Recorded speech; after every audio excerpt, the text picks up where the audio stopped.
여러분, GPT 한 번쯤은 써보셨죠? 요즘 뉴스에서도 나오고 주변에서도 이거 대단하다 이야기 많이 합니다. 그런데 막상 써보면 어떻습니까? GPT야, 건강에 좋은 음식 알려줘. GPT야, 여행지 추천해줘. GPT야, 일자리 구하는 법 알려줘. 이렇게 물어보면 뭔가 그럴듯하긴 한데 딱히 감동은 없습니다.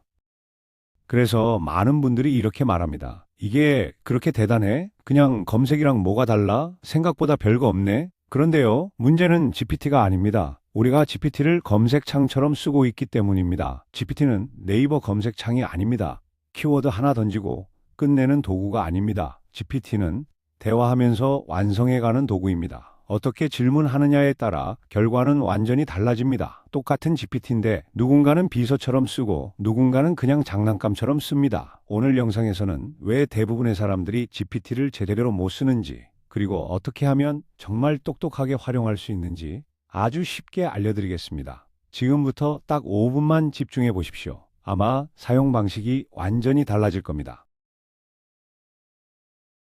자, 이제 실제로 한번 해보겠습니다. 지금 휴대폰이나 컴퓨터를 켜고 같이 따라오셔도 좋습니다. 먼저 인터넷을 엽니다. 네이버나 구글에 챗GPT라고 검색합니다. 공식 사이트에 들어가시면 로그인 화면이 나옵니다. 아이디가 없다면 회원가입을 먼저 하시면 됩니다. 로그인을 하면 화면 아래쪽에 글자를 입력하는 긴 칸이 보입니다. 카카오톡에서 메시지 쓰는 칸처럼 생긴 곳입니다. 바로 그 칸에 질문을 쓰는 겁니다. 그 칸을 한번 눌러보세요. 커서가 깜빡일 겁니다. 거기에 이렇게 입력해 보세요. 저는 60대이고 스마트폰 사용이 익숙하지 않습니다. 정부 24를 사용하는 법을 단계별로 설명해 주세요. 그리고 오른쪽에 있는 화살표 버튼을 누르거나 엔터를 누르시면 됩니다. 잠시 기다리면 답변이 위쪽에 쭉 나옵니다. 혹시 글이 너무 어렵습니까? 그럼 아래 입력칸에 다시 이렇게 쓰시면 됩니다. 조금 더 쉽게 다시 설명해 주세요. 또는 예시를 하나 들어서 설명해 주세요. 그러면 방금 답변을 기준으로 더 쉽게 다시 설명해 줍니다. 처음 질문을 다시 쓸 필요가 없습니다. 그냥 이어서 말하면 됩니다. 글이 너무 길게 느껴지면 이렇게 입력해 보세요. 위 내용을 표로 정리해 주세요. 또는 핵심만 5줄로 요약해 주세요. 그러면 긴 글이 깔끔하게 정리되어 나옵니다. 예를 들어 부탁을 거절해야 하는 상황이라면 입력칸에 이렇게 쓰세요. 지인의 부탁을 정중하게 거절하는 문자를 써주세요. 상대방 기분이 상하지 않게 작성해 주세요. 이전이었으면 뭐라고 답해야 서로 기분이 상하지 않을까? 하루 종일 고민했을 내용을 GPT는 단 몇 초 만에 상대를 배려를 담은 메시지를 논리를 담아 명확하게 작성해 줍니다. 그러면 바로 복사해서 카카오톡에 붙여 넣으면 됩니다. 병원 가기 전에 증상을 정리하고 싶다면 이렇게 쓰세요. 제가 최근에 겪은 증상을 정리해 의사에게 설명하기 쉽게 정리해 주세요. 증상은 다음과 같습니다. 그리고 아래에 본인 증상을 하나씩 적으시면 됩니다. 그러면 깔끔하게 정리된 문장이 나옵니다. 그걸 그대로 보여주셔도 됩니다. 여기서 가장 중요한 건 짧게 한 단어만 쓰지 말고 상황을 설명하듯이 문장으로 쓰는 것입니다.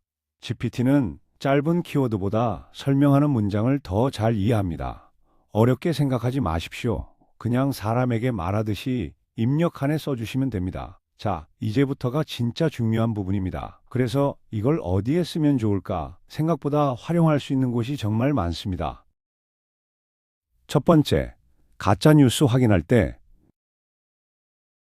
요즘 문자나 카카오톡으로 건강정보, 정치 이야기, 충격적인 뉴스 많이 오죠? 이럴 때 그냥 믿지 마시고 GPT 입력칸에 이렇게 써보세요. 다음 내용이 사실인지 의심되는 부분을 알려주세요. 과장되었을 가능성도 함께 설명해 주세요. 그리고 받은 글을 그대로 복사해서 붙여 넣으시면 됩니다. 그러면 GPT가 논리적으로 이상한 부분이나 과장 가능성을 짚어줍니다. 물론 100% 판사는 아니지만 의심해 볼 근거를 알려주는 역할은 충분히 합니다. 두 번째, 어려운 뉴스 쉽게 이해하기. 뉴스를 읽는데 용어가 너무 어렵습니까? 그럼 이렇게 쓰세요. 이 뉴스 내용을 60대가 이해하기 쉽게 다시 설명해 주세요. 전문 용어는 풀어서 설명해 주세요. 그러면 훨씬 부드럽게 풀어서 설명해 줍니다. 세 번째, 자녀와 손주 공부 도와줄 때. 손주가 문제를 가져왔는데 설명이 막막할 때 있죠? 입력칸에 이렇게 쓰시면 됩니다. 초등학생이 이해할 수 있게 설명해 주세요. 또는 예시를 들어서 쉽게 설명해 주세요. 그러면 선생님처럼 차근차근 설명해 줍니다. 네 번째, 말 꺼내기 어려운 상황. 사과해야 할 때, 거절해야 할 때, 부탁해야 할 때, 이럴 때 감정 상하지 않게 말하기 어렵죠. 이렇게 써보세요. 상대방 기분이 상하지 않도록 정중하게 표현해 주세요. 그러면 말투까지 다듬어 줍니다. 이건 꼭 한번 해보셨으면 좋겠습니다. 다섯 번째, 나만의 개인 비서처럼 쓰기. 입력칸에 이렇게 써보세요. 당신은 제 개인 비서입니다. 제가 일상을 더 편하게 보낼 수 있는 방법을 5가지 제안해 주세요. 그러면 생각하지 못했던 방법까지 제안해 줍니다. 이제 느껴지실 겁니다. GPT는 단순히 질문에 답하는 기계가 아니라 내 상황을 설명하면 거기에 맞춰 도와주는 도구입니다. 한 번 쓰고 끝내지 말고 대화를 이어가 보십시오. 그 순간부터 사용 경험이 완전히 달라집니다. 오늘 내용 어렵지 않았습니다. 정리해보면 딱 3가지입니다. 첫째, GPT는 검색창이 아닙니다. 짧은 단어 하나 던지고 끝내는 도구가 아닙니다.